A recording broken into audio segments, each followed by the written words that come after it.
ئەوەی کە ڕوون و ئاشکرایە لای هەموو تاکێشی کورد بۆ هەموو ژیان ڕوونە کە ئێمڕۆ دەسەڵاتی سووریای داعشی ئەمڕۆ شەڕی قەوم و خاکەکە لەگەڵ کووردا.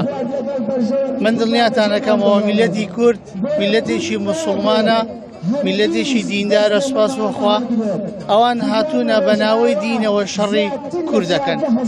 بۆیە با ئەو خەیاڵە خاوەیان لە گۆڕ بنێن میلەتی کورد بەو شێوەیە لە ناو ناچێت، بگرە میلەتی کورد بەهێزتر و تەباتر و یەکگرتووترە بێت. دڵنیاتان دەکەم سەرکەوتن بۆ ڕۆژاوایە.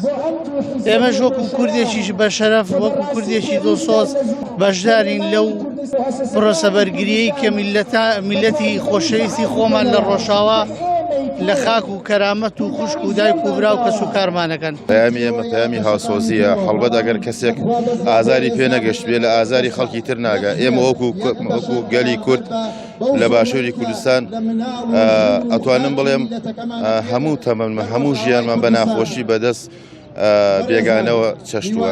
بۆیە باش لە ئازاری ئەوان تێگەین، باش لە نەهامەتەکانی ئەوان تێگەین. لەگەڵ ئازارە درێن هاوسۆزمانە. بۆیە ئێمە دوو جار هاوسۆزی ئەوانی، هاوخەمی ئەوانی لە باشووری کوردستانەوە لە شاری چەمشەماڵەوە هاوخەمتانین، هاوسۆزتانین لەگەڵ هەموو معاناتەکانی ڕۆژاوای کوردستانی. زۆر جوانە، زۆر هەڵوێسێ زۆر جوانە. من هەر بە بیستنی هەواڵەکە زۆر دەستخۆشیم لیان کرد، زۆر پێم خۆش بوو. هەر لە سەرەتای ڕووداوەکەوە چاوەڕێ بووم کی ئەو دەست پێشخەریەکە. من هەر زوو چاوەڕی ئەوم لە کۆمەڵی دادگەریەکە، زۆریشم پێ خۆش بوو، هیوای سەرکەوتنیان بۆ بازم.